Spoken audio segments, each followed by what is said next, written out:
Montrer la vie d'un homme à travers la parole de Dieu. Et je demanderai l'indulgence des lecteurs de la Bible, parce que c'est un peu imaginé ce que je vais vous partager là. Il y a un peu d'imagination, un petit peu, mais tiré de la parole de Dieu. En fait, Dieu m'a montré la vie d'un homme, mais à travers 3 passages de la Bible différents, où on va voir les étapes de la vie d'un homme sans Dieu, avec plein de bonnes caractéristiques, plein de bonnes choses, plein de bonnes, on va dire, de bonne volonté au départ. Mais c'est la vie de l'homme sans Dieu, et puis ça peut être aussi la vie de la femme sans Dieu. Je ne sais pas si tu es un jeune parmi nous ce soir, si tu es quelqu'un qui est en milieu de vie, ou quelqu'un qui est en fin de vie. Mais là, on va voir la vie d'un homme qui commence dans l'évangile de Matthieu, chapitre 19, où il est dit, et voici, un homme s'approcha devant Jésus et dit, Maître, que dois-je faire de bon pour avoir la vie éternelle? Que dois-je faire de bon pour être sauvé? Déjà, il se trompe. Qu'est-ce que je dois faire, moi, de bon pour être sauvé? Et Jésus lui répondit, pourquoi m'interroges-tu sur ce qui est bon? Un seul est bon. Si tu veux entrer dans la vie, si tu veux être sauvé, observe les commandements. Alors lesquels, lui dit-il? Ce jeune homme riche, là, la Bible l'appelle le jeune homme riche. Allez, on va dire, il démarre dans la vie, cet homme-là. Alors le Seigneur lui dit, observe les commandements. Alors lui, il lui dit, lesquels? Explique-moi les commandements. Et Jésus lui dit, tu ne tueras point, tu ne déroberas point, tu ne diras point de faux témoignages, honore ton père et ta mère, tu aimeras ton prochain comme toi-même. Et le jeune homme lui dit, mais j'ai observé ces choses dès ma jeunesse, que me manque... Alors, attendez.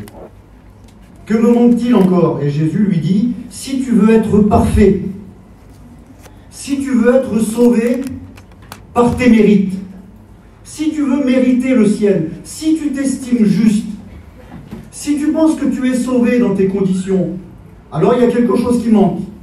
Et là, le Seigneur va mettre le doigt là où ça fait mal. Alors, si tu veux être sauvé, tu penses que tu es quelqu'un de bien, tu penses que tu mérites le ciel, tu penses que, voilà, tu as une bonne éducation, tu es bien élevé, alors écoute, vas-y, il te manque une chose, vends tous tes biens et distribue-les aux pauvres, et là tu t'amasseras un trésor dans le ciel, mais encore, il dit, viens et suis-moi. Impossible sans Jésus, en fin de compte. Et puis là, on va voir que le Seigneur, il dit, tu ne tueras point, tu ne déroberas point, tu diras point de faux témoignages, honore ton père et ta mère, et aime ton prochain comme toi-même. Et aime ton prochain comme toi-même. Et là, je vais vous le faire à l'agitant. Alors le Seigneur, il dit, tu tueras point. Bon, ben je crois qu'il n'y a pas de tueur, il n'y a pas de meurtrier parmi nous là. Tous, même quand on n'était pas chrétiens, on n'était pas des meurtriers, d'accord? Il dit, tu voleras point. Tu diras pas de faux témoignages, tu mentiras pas. Honore ton père et ta mère, tu respecteras les vieux. Tu aimeras ton prochain comme toi-même. Fais-toi que des copains. Et ça, à l'image du gitan, moi j'ai imaginé ça comme ça, c'est un peu comme on a tous été élevés, même quand on n'était pas chrétien. Qui de vous, son père, il n'a pas dit, mon fils, je veux pas que tu sois un menteur, hein. Tu mentiras pas, fils. Bon, peut-être après pour ton travail à un monsieur, mais moi, dis-moi la vérité, je veux pas que tu me mentes. Et dites la vérité, un menteur, il n'est pas plus vilain. On n'a pas été élevé à mentir. Quand tu élèves tes enfants aujourd'hui, tu leur dis pas, mon fils, mens, vas-y, fais comme tu veux. Non, ton petit, tu l'élèves comment? Mon fils, mens pas, c'est pas beau. Je préfère que tu me dises la vérité, même si c'est pire, mais mens-moi pas. Tu ne voleras pas. Bon, alors peut-être certains avant, c'était leur métier, mais un voleur, pas plus vilain, on n'a pas été élevé à voler. Il n'y a pas de voleur parmi nous, mettons, je ne sais pas moi, tu ne vas pas dire à ton fils, si tu vois quelque chose, prends-le, on n'élève pas nos enfants comme ça. Honore ton père et ta mère. Mon fils, respecte les vieux. Quand un ancien il arrive, tu te lèves et tu lui donnes ta chaise. Et si un ancien te parle, tu ne réponds pas, mon fils, même si tu as tort, même si tu as raison, tu ne réponds pas aux vieux. honore ton père et ta mère, tu respecteras les vieux, et tu aimeras ton prochain comme toi-même. Mon fils, voilà, faut pas te faire d'ennemis, sois gentil, arrange-toi avec tout le monde.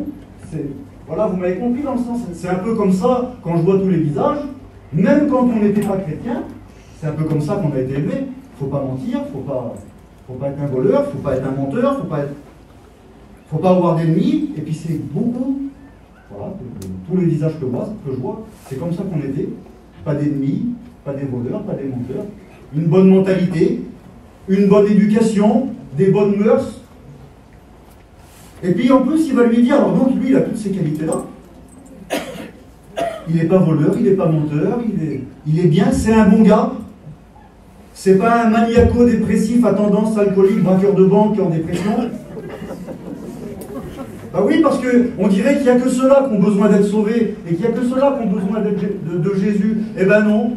Lui, écoutez, il était jeune. Il était riche.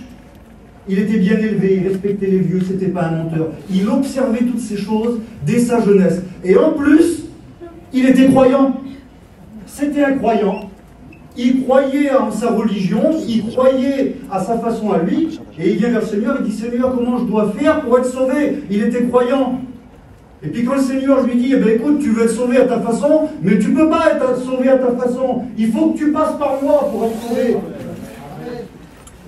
Celui qui croira et sera baptisé, celui-là sera sauvé. Tu ne peux pas être sauvé sans moi. Tu as beau être gentil, vaillant, fort, propre, honnête, bien élevé et croyant, tu ne peux pas être sauvé sans moi. Alors vous savez ce qu'il va faire? Il va repartir tout triste. Et puis là, il y a un mot qui est bizarre, qui ne coïncide pas. Il va repartir tout triste, car il avait de grands biens. Triste parce que riche. Je ne sais pas, vous allez pas le comprendre. C'est ça. Il va repartir tout triste, car il avait de grands biens. Puis voilà comment il va démarrer sa vie. Ça, c'est l'homme dans sa jeunesse. Il a eu l'occasion, il a fait son expérience avec le Seigneur, mais il a préféré sa vie. Le Seigneur va mettre le doigt sur ce qu'il doit faire, le Seigneur va y expliquer comment faire pour être sauvé, mais lui, il préfère sa vie. Bon, ben écoute, c'est bien. Puis bon, voilà, il est jeune, il faut qu'il fasse sa vie. Et puis voilà, il a tout l'avenir devant lui, ben, qu'il fasse sa vie. C'est pas un méchant, c'est pas un mauvais gars, voilà, il fume pas, il drogue pas, il va pas en prison, c'est un bon gars lui. Et il verra plus tard. Et puis voilà, il a croisé le chemin du Seigneur, et puis le Seigneur va prendre sa route et il va continuer son évangile. Et puis lui, il va prendre sa route. Et puis c'est là où on va imaginer un petit peu, mais avec la parole de Dieu. Et lui, il va continuer sa route, alors il va repartir tout triste. Mais voilà, il aimait ses biens, il aimait les richesses, il avait envie de réussir. C'est bien. Et il va continuer sa vie. Jusqu'à un jour où il va arriver à peu près en milieu de vie. Et là, il est écrit que les terres d'un homme riche, les terres de ce jeune homme riche, on va dire, avaient beaucoup rapporté. Ah, quelle beauté! Une merveille. C'était sa passion, c'était ce qu'il aimait, puis il va y arriver. Les terres de ce jeune homme riche, qui avait de grands biens, ben ces biens vont beaucoup lui rapporter. Et il va dire en lui-même, que ferai-je? Car je n'ai plus de place pour ramasser ma récolte. J'abattrai mes greniers, j'en bâtirai de plus grands, et j'y amasserai toute ma récolte. Et je dirai à mon âme, réjouis-toi, car tu as beaucoup de biens en abondance pour plusieurs années. Repose-toi, mange, bois, et réjouis-toi. Quelle beauté! Quel programme! Comment qu'il mène sa barque? Bon, il était croyant, le Seigneur y a parlé d'une façon, il n'a pas voulu, il a fait son expérience, il a mené sa vie, même. Il a plutôt une belle vie, il n'a pas besoin du Seigneur. Tous ses projets, tout ce qu'il voulait faire, ça marchait bien. Ses terres avaient beaucoup prospéré, il va abattre ses greniers, il va agrandir sa maison et ses bâtiments. Vraiment bien, quel programme de faire, presque envie de sa vie, moi. Et puis il va parler en lui-même, et il va dire à son âme, mon âme, repose-toi, mange, bois et réjouis-toi. Et j'aime bien ce passage de la parole où on pourrait imaginer et si son âme lui répondait.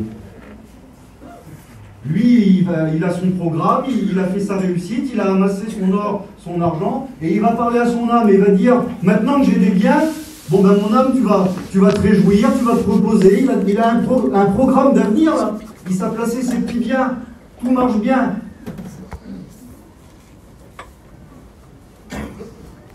Et si son âme, elle lui répondait? Parce que vous savez qu'une âme, ton âme, elle te parle, des fois, elle t'envoie des signaux. Elle voudrait te parler, ton âme, parce que l'âme, elle parle. Dieu tira l'homme de la poussière de la terre et lui insuffla dans ses narines le souffle de vie. Et l'homme devint une âme vivante. Une âme vivante. Tu as ton corps, tu as ton esprit, mais tu as une âme vivante. Puis imaginons que son âme, elle lui réponde, et lui, il va dire, mon âme, repose-toi. Regarde, maintenant c'est bon, tu as le meilleur des lits, tu as le meilleur des hôtels, repose-toi. C'est vrai, je suis fatigué, comme il disait Tyrone tout à l'heure. Il y a des moments où la vie nous fatigue. C'est vrai, je suis fatigué, mais moi, ce qui me repose, c'est pas le plus beau des hôtels ou le plus cher des spas. Moi, ce qui me repose, c'est Matthieu 11, 28. Venez à moi, vous tous qui êtes fatigués et chargés, et vous y trouverez du repos. Car mon joug est doux et mon fardeau léger, et vous y trouverez le repos pour vos âmes. Le repos de l'âme, elle n'est pas au spa, elle est au pied de Jésus.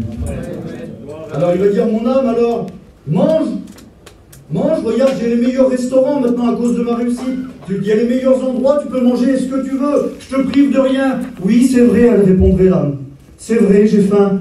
Mais t'as beau me donner les meilleurs manger, j'ai toujours faim. J'ai toujours un petit creux, il y a toujours un vide, parce que moi, ce qui me nourrit, c'est Matthieu 4,4. L'homme ne se nourrira pas de pain seulement, mais de toute parole qui sort de la bouche de Dieu. Ce qui rassasie une âme, c'est ce pain-là. Alors il va dire, mon âme, je me suis fait à tout te donner, maintenant bois. Oui, c'est vrai, j'ai soif. T'as beau me donner les meilleures boissons, les meilleures sorties, les meilleures buveries, les meilleurs tout ce que tu veux, les meilleurs champagnes, les meilleurs endroits. Mais j'ai toujours soif. Il n'y a rien qui me désaltère. À part Jean 4, 14. Celui qui boira de l'eau que je lui donnerai n'aura plus jamais soif. C'est pas vrai alors. J'ai beau te donner à boire, à manger, des affaires, ça va pas? Ben oui, là, elle répondrait parce que je suis pas heureuse. Je suis pas heureuse. Depuis que tu as fait ton expérience avec le Seigneur et que tu es reparti tout triste, eh ben j'ai toujours pas retrouvé la joie. Alors il va dire, mon âme, réjouis-toi. Et là on s'aperçoit que dans sa jeunesse, la joie qu'il avait perdue, il était reparti tout triste. Les affaires ont eu beau prospérer et marcher, eh ben il a toujours été triste. Il va dire, moi c'est vrai, l'âme elle va dire, c'est vrai, je suis triste. La seule chose qui me réjouit, c'est le psaume 51, verset 14, où il est écrit, rends-moi la joie de ton salut.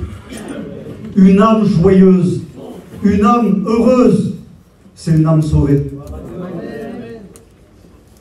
Et là, on voit que cet homme-là, il est en train de faire son programme d'avenir, et tout marche bien, alors il va faire son petit programme, son petit plan pour plus tard. Je dirai à mon âme, fais ci, fais ça. Il est en train de s'assurer son avenir, là. Et puis là, à un moment, Dieu va encore lui parler. Jésus lui a parlé dans sa jeunesse. Mais il est écrit que, dans le livre de Job, que Dieu parle tantôt d'une manière et tantôt d'une autre. Jésus lui a parlé. Si tu veux être sauvé, fais telle manière, fais telle chose. Et là, à un moment, ben, c'est Dieu qui va l'interrompre. Stop! Arrête tout! Insensé que tu es! Insensé que tu es! Comment Seigneur insensé, lui? Mais c'est un modèle de réussite. Il fume pas, il drogue pas, il va pas en prison, c'est pas un tueur, un voleur, un menteur. Mais je sais pas, c'est presque pas un pécheur. Ben si.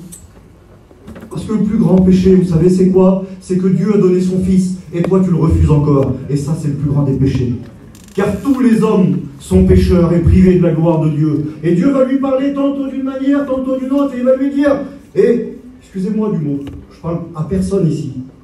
C'est Dieu qui parle à cet homme-là. Hein. Il va lui dire, insensé et fou, tu fais un programme d'avenir, t'essayes de réjouir ton âme, mais ton âme n'est pas sauvée. T'essayes de donner à boire à une âme pas sauvée, t'essayes de réjouir une âme pas sauvé, insensé que tu es. Ne sais-tu pas que cette nuit même ton âme te sera redemandée?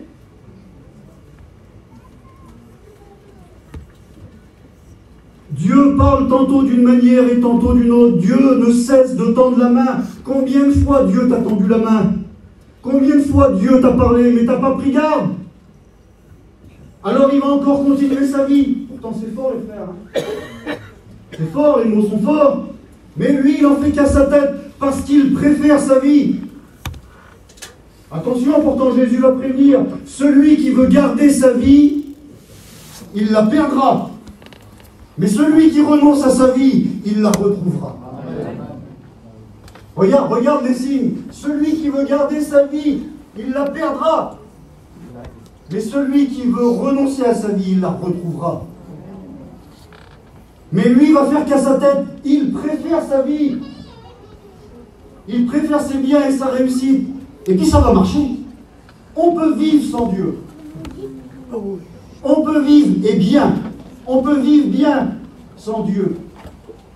Et lui qui cherchait à retrouver la joie qu'il avait perdue dans sa jeunesse, il va essayer avec les biens du monde de réjouir son âme, et bien il va y arriver. Et à un moment donné, il nous est dit dans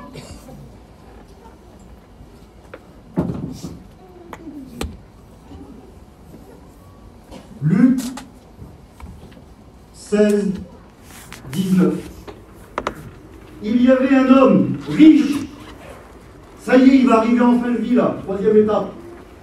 Il y avait un homme riche qui était vêtu de pourpre et de fin lin et qui menait joyeuse et brillante vie. Joyeuse. Ah, il avait trouvé une forme de joie dans les bonheurs matériels. Et là, on va le voir, il est en fin de vie là, à ce moment-là. Et si Dieu avait parlé tantôt d'une manière, tantôt d'une autre, Dieu va parler encore d'une autre manière. La Bible dit qu'il va y avoir à la porte de cet homme qui menait joyeuse et brillante vie, vêtu de pourpre et de fin lin. Dieu va placer un chrétien. Comme toi, encore combien de chrétiens est-ce que Dieu a besoin de placer à ta porte? Ton fils, ta fille, ta mère, ton père, tes cousins, tes enfants, tes grands-parents, les copains. Combien de chrétiens Dieu a mis à ta porte dans le terrain? Dieu va parler tantôt d'une manière, tantôt d'une autre. Un coup par le Père, un coup par le Fils. Et à travers le chrétien, par le Saint-Esprit. Et puis là, la Bible dit que chaque jour, il était à sa porte. Tous les jours, il voyait. Et le Saint-Esprit devait pousser à chaque fois. Repens-toi, repens-toi, repens-toi. La main était tendue dans sa jeunesse. La main a été tendue en milieu de vie. La main a été tendue en fin de vie. Mais il préfère mener joyeuse et brillante vie. Et puis voilà. Et à un moment donné, doit arriver ce qui arrive à tout homme. Le pauvre Lazare, le chrétien, va mourir. La Bible dit. 2 anges vont venir le chercher. Ils vont l'amener au ciel. Et puis cet homme aussi va s'éteindre. Et la Bible dit que quand il va lever les yeux, je vous lis le texte. Et voici que dans le séjour des morts, il leva les yeux, et tandis qu'il était en proie au tourment, heureusement qu'il a eu ce petit moment de joie, parce que ça vaut cher le petit moment de joie qu'il a eu. Pendant qu'il était en proie au tourment, il vit de loin Abraham et Lazare, et il s'écria: Père Abraham, aie pitié de moi, et envoie Lazare pour qu'il trempe un bout de son doigt dans l'eau et me rafraîchisse la langue, car je souffre cruellement dans cette flamme. Et voici que cet homme qui avait mené joyeuse et brillante vie, où Dieu l'avait prévenu dans sa jeunesse, où Dieu l'avait prévenu en milieu de vie, où Dieu l'avait prévenu encore en fin de vie, il va se retrouver dans un lieu de tourment, où il y a des pleurs et des grincements de dents, où il va souffrir cruellement dans une flamme, où les vers ne meurent point et le feu ne s'éteint jamais. Qu'est-ce qu'on fait? On l'enlève de la Bible, ce passage, les frères, ou quoi? On ne peut pas l'enlever parce que si on fait des réunions, c'est à cause de ça. Amen. On ne peut pas l'enlever parce que si Jésus est mort, c'est à cause de ça. On ne peut pas l'enlever parce que si Dieu a donné son Fils, c'est à cause de ça. Amen.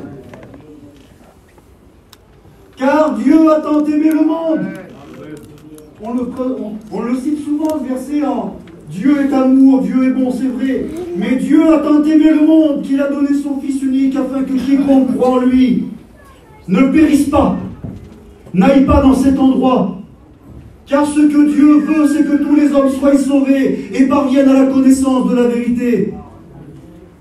Jésus est venu chercher et sauver ceux qui étaient perdus. Et imaginez-vous quelle misère, imaginez-vous quel calvaire, excusez-moi, je n'ai pas les mots. Imaginez-vous quel regret, passer l'éternité à se dire, je suis là et je pourrais être là. Passer l'éternité à se dire, c'est pas possible. Quand j'étais petit, pourquoi je ne l'ai pas accepté? Mais qu'est-ce que je fais là? C'est pas possible. Mais en milieu de vie, quand Dieu m'a dit stop, pourquoi j'ai pas arrêté? C'est pas possible, mais en fin de vie, quand même, j'avais mené joyeuse et brillante vie, j'ai mené toute ma vie. Et avec tous les chrétiens que j'avais à ma porte, c'est pas vrai. Mais qu'est-ce que je fais là? Je devrais être là. Qu'est-ce que je fais là? Passer l'éternité à regretter. Combien de fois Dieu t'a parlé? Combien de fois Dieu t'a tendu la main? Alors, qu'est-ce qui se passe? Est-ce que c'est une fatalité? On est obligé d'y aller et on peut plus rien faire. Pour cet homme, on ne peut plus rien faire. Parce que le Seigneur va dire, il y a un abîme entre nous, il n'y a plus personne qui passera d'un côté de l'autre, une fois qu'on est passé de l'autre côté. Une fois qu'on est passé de l'autre côté, il n'y a plus de moyen de retour. Mais pour l'instant, il y a encore une solution. Et ce soir, il y a encore une main tendue. Et si Dieu parle tantôt d'une manière, tantôt d'une autre, il serait temps que ce soir tu prennes garde, parce que le prix à payer est trop cher. Et le regret éternel est trop important. Et le prix de ton âme est trop cher. Car le prix de l'âme est cher, le rachat de l'âme est cher et n'aura jamais lieu. Mais ce n'est pas par de l'or et de l'argent que nous avons été rachetés de la veine, toute la vie de cet homme et toute sa réussite, de la vaine manière de vivre héritée de son Père, mais par le sang précieux. Nous avons été rachetés par le sang précieux, et ton âme est précieuse, elle a été rachetée par le sang précieux de Christ, comme celui d'un agneau sans tache et sans défaut. Alors, est-ce que c'est une fatalité d'avoir aimé les richesses, d'avoir voulu réussir dans la vie? Est-ce que ça nous mène forcément en enfer? Non! Il y a une solution. Amen. Il est écrit qu'un petit homme nommé Zachée, qui était pourtant riche, qui aimait pourtant la vie, qui aimait pourtant la réussite, il n'avait pas la bonne éducation, lui. Lui, il avait déshonoré son père et sa mère, il avait menti, triché, volé. Mettez tous les adjectifs que vous voulez. Mais à un moment donné, à cause des témoins autour de lui, sûrement, il voulut voir qui était Jésus. Et pour le voir, il a été capable de monter dans un arbre. Comme toi, tu as été capable de monter à l'église ce soir. Et la Bible dit que Jésus va passer par là. Eh bien, ce soir, Jésus passe par là. Lorsque 2 ou 3 sont réunis, les frères, Jésus passe par là. À l'église à Villeneuve-Loubet, Jésus passe par là. Les églises à Antibes, Caraïbes, Pénétrantes, Grâce, Plan de Grâce, Bergerie, Jeunesse, Jésus passe par là. Et lorsque Jésus va passer par là, il va croiser les regards de Jésus et Jésus va lui dire: Zachée, à toi de descendre, car il faut que je demeure aujourd'hui. Pas dans demain, pas dans 10 ans. L'éternité est trop précieuse. Et personne ne peut dire demain. Zachée, mets ton nom. Mon oncle, ma tante, mon cousin, mon copain, mon ami. Il faut aujourd'hui que Jésus demeure dans ta maison. Vous savez ce que Zachée, vous savez ce qu'il va faire? Il ne va pas attendre encore un peu. Il ne va pas attendre plus loin. Il ne va pas attendre la prochaine réunion. Il est écrit que Zachée se hâta de descendre. Et il va courir aux pieds de Jésus. Et Jésus va lui dire: je te le dis, aujourd'hui même, le salut, la grâce, le vêtement blanc, le nom inscrit dans le livre de vie, l'éternité avec un vêtement blanc dans la présence de Dieu, où il essuiera tous les larmes de nos yeux, avec la présence des anges et de nos bien-aimés qui nous ont devancés. Aujourd'hui même, le salut est entré dans ta maison. Alors toi tu l'as. C'est toi qui as la suite de l'histoire maintenant. Alors je te pose la question, est-ce que tu es sauvé ou est-ce que tu ne l'es pas encore? Parce que si tu ne l'es pas encore, il y a une solution. Repends-toi. Repentez-vous. Demandez pardon pour vos péchés. Car le Fils de l'homme est venu chercher et sauver ceux qui étaient perdus. Amen. Alors les frères, je ne voulais pas le faire au début. Écoutez, je vous dis ça, la fin de l'histoire. Alors vous savez ce qu'il va faire le pauvre malheureux là, qui est là, dans la misère. Vous savez ce qu'il va faire?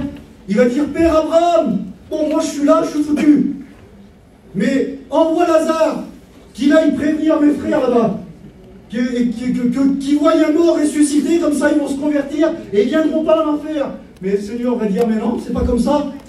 Ils pourraient voir un mort ressuscité, ils ne se convertiraient pas. Ils ont pour cela Moïse et les prophètes. Moïse et les prophètes. Moïse, les frères, j'ai trouvé ça beau. Moïse, l'écriture. Et les prophètes, les ministères. Qu'ils les écoutent. C'est Dieu qui dit ça. Ils ont, pour le salut de leurs âmes, ils ont les écritures et les ministères. Qu'ils les écoutent. Amen. C'est quoi? Écoute-la. Écoute-la. Alors, je ne voulais pas le faire. Je voulais pas le faire, mais je voudrais laisser l'occasion à quelqu'un. Sans cantique, pas besoin de cantique, même si j'aime bien des fois. Je voudrais laisser l'occasion à quelqu'un de repartir sauvé. Amen. La paix peut-être, la joie on verra, la guérison plus tard, le contentement aussi. Tout ça on verra plus tard. Le principal, c'est que tu sois sauvé parce que tu vas bien. Alors si quelqu'un voudrait faire comme Zachée, descendre de son arbre, lève-toi de ta place et en prie le Seigneur pour toi et tu repars sauvé.